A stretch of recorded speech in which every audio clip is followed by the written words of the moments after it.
Okay, everyone, we are going to read the final chapter of The Boy Who Biked the World. It's called The End of Africa. On and on rode Tom. Days and weeks and months passed by. At last he reached the border crossing into South Africa, meaning the bike ride through Africa was nearly complete. A South African police officer asked to look at Tom's passport. She was amazed by all the stamps in it. "You've been to all these different countries on this little bicycle?" she asked him, disbelief written across her face. "Yep," smiled Tom. "I still have many more countries to cross if I'm going to make it round the whole world on my bicycle." "You're riding around the whole world on this bicycle?" "You are crazy, my friend," said the police officer. "I am riding round the world. For now, I'm just thinking about making it to the sea at the bottom of your country. That'll mean I have cycled the whole length of Africa. Cape Town will be the end of Africa." "What an adventure you must have had, young Tom. Please tell me all about it." Tom smiled as he told the police officer, called Sergeant Chaussane, about the beginning of his trip, leaving home and riding to France. He told her about the River Danube, the cave homes in Turkey, the pyramids, the River Nile, about monkeys and lions, and all the many, many adventures he enjoyed in Africa. The sergeant's face turned serious when Tom finished telling his story. She said, "You're very lucky to have made it so far." Then she beckoned Tom close and whispered in his ear, "Africa is very dangerous. I'm surprised you did not die in all the countries you've ridden through." When Tom heard this, he burst out laughing. The sergeant jumped back with shock. She was giving Tom very serious advice.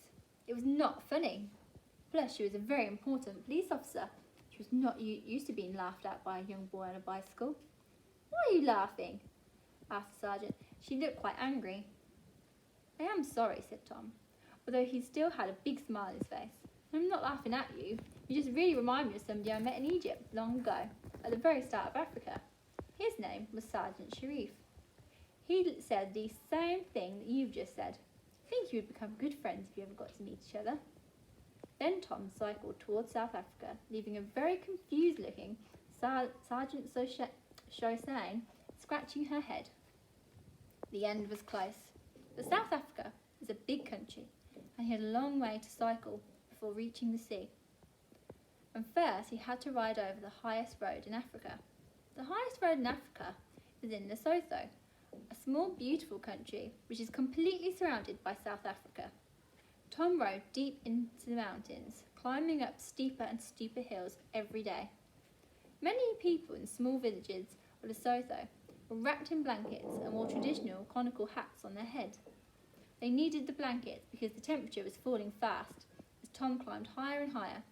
Tom's water bottle even froze solid one night. He had not expected that to happen in Africa. He did not have any gloves as most places had been boiling hot, and he had not needed them. So Tom put his spare set of socks in his hands and used them as gloves instead. They were a bit smelly, as he had not been able to wash them for many weeks, but at least they kept his hands warm. And here is Tom's journal entry. Okay. By now, Tom was high in the mountains, and he thought that he must be getting close to the highest road in Africa. He stopped to ask a lady. She was fanning the flames and hot coals of a barbecue made from half an oil drum. A row of corn on the cob was browning gently on the grill. The smell was delicious. Tom, hungry as always, bought one from the lady. He munched on the corn and asked her if he was near to the highest road in Africa yet. No, she laughed. "You've a long way still to ride, my young friend." Hours later, after much more sweating and panting up steep, winding mountain roads, Tom stopped to ask a boy who was trying to catch fish in a racing, noisy river. "Excuse me, am I nearly there yet?" asked Tom. No, he laughed. "You have a long way still to ride."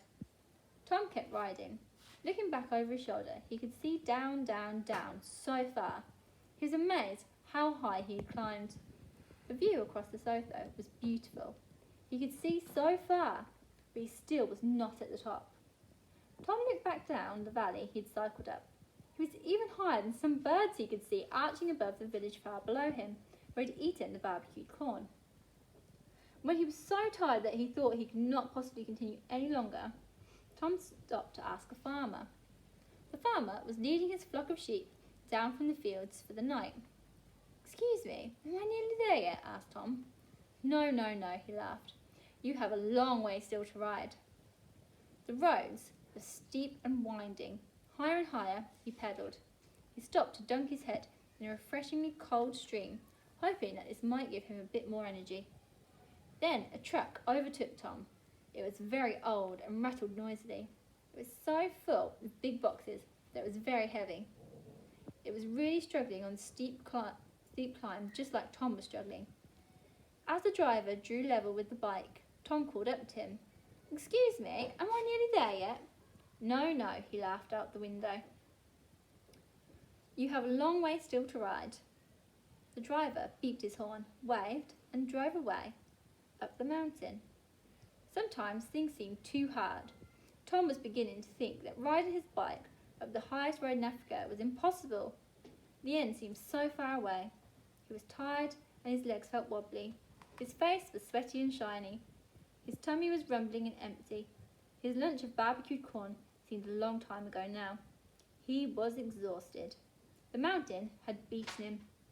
And just as he was about to give up, Tom had a thought.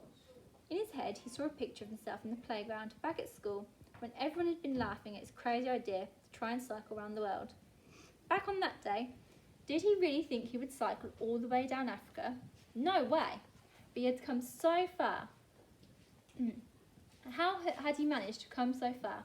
By pedalling 1 mile at a time, then 1 day at a time, then 1 country at a time. He had not got this far by giving up when things got tough. And if he could ride all the way down Africa, then he certainly could ride up this mountain, couldn't he? Tom said to himself, "I won't give up yet. I'll ride just 1 more mile." And he did. And after that mile, he said to himself, "I won't give up yet. I'll ride just 1 more mile." And he did. And then he said to himself, "I won't give up yet. I'll ride just 1 more mile." And before he finished that mile, Tom saw the road flattening out ahead of him. He was at the top. He had done it. He was on the top of the highest road in Africa. The air was cool and fresh. Mountains rolled away below him into the distance, stretching for miles and miles and miles. It was the most beautiful sight of his entire journey. He had done it. Nothing could stop Tom now. He was going to make it to the end of Africa. He cheered and zoomed down the other side of the mountain. Faster and faster he flew down from the highest road, heading for South Africa. He grinned with delight as the wind ruffled his hair. It was downhill all the way to the end now. He smelled it before he saw it. The smell was clean and cold and salty.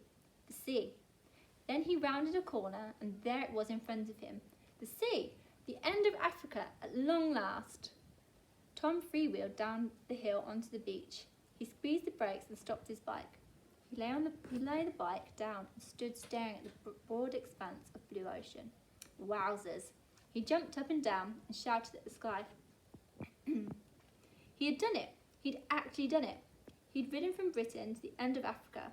He ran down to the sand and out into the cold, noisy waves of the Atlantic Ocean, not even stopping to take his shoes and socks. Whew. He never felt so proud or excited. This had been the best adventure of his life. But Tom's journey round the world was not over yet. In fact, the biggest adventures were only just beginning. Oh dear, that's it. That's the end. Oh, let's have a cheer, everyone. Woohoo! Oh, we enjoyed that. I'm just getting on the cover, Miss Hammond. Oh, excellent. We really hope you enjoyed The Boy Who Biked the World.